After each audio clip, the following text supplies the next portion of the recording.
ಗೌರಿಬಿದನೂರು ನಗರದ ಕೃಷಿ ಇಲಾಖೆ ಮುಂದೆ ತಾಲೂಕು ರೈತ ಸಂಘ ಹಮ್ಮಿಕೊಂಡಿದ್ದ ಪ್ರತಿಭಟನೆಯಲ್ಲಿ ಮಾತನಾಡಿದ ಜಿಲ್ಲಾ ರೈತ ಸಂಘದ ಅಧ್ಯಕ್ಷ ಲಕ್ಷ್ಮೀನಾರಾಯಣ ಅವರು, ತಾಲೂಕಿನಲ್ಲಿ ಸಣ್ಣ ಪುಟ್ಟ ರೈತರು ಈಗಾಗಲೇ ಕೃಷಿ ಬಿಡುತ್ತಿದ್ದಾರೆ.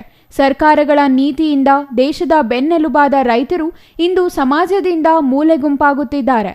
ಈಗ ತಾಲೂಕಿನಲ್ಲಿ 40,000ಕ್ಕೂ ಹೆಚ್ಚು ಕೃಷಿಕ ಸಮಾಜಕ್ಕೆ ಸದಸ್ಯತ್ವ ಹೊಂದಲು ಅರ್ಹರಾಗಿರುವ ರೈತರಿದ್ದಾರೆ.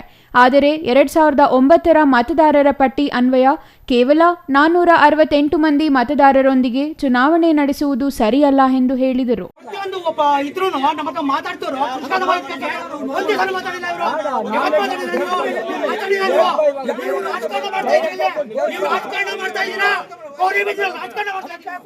ಕೇವಲ 100 ರೂಗಳ ಷೇರು ಕಟ್ಟಿ ಮತದಾರರಾಗಿದ್ದಾರೆ. ಇಂದು 1,000 ರೂಗಳನ್ನು ಷೇರು ಮೊತ್ತವಾಗಿ ಪಾವತಿ ಮಾಡಲು 40,000ಕ್ಕೂ ಹೆಚ್ಚು ರೈತರು ಸಿದ್ಧರಾಗಿದ್ದಾರೆ.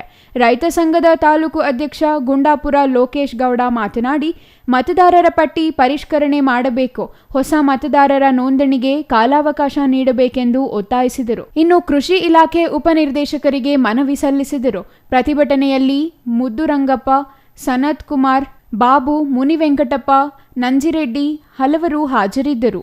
R Manjunath, CTV news, Gauribidanur.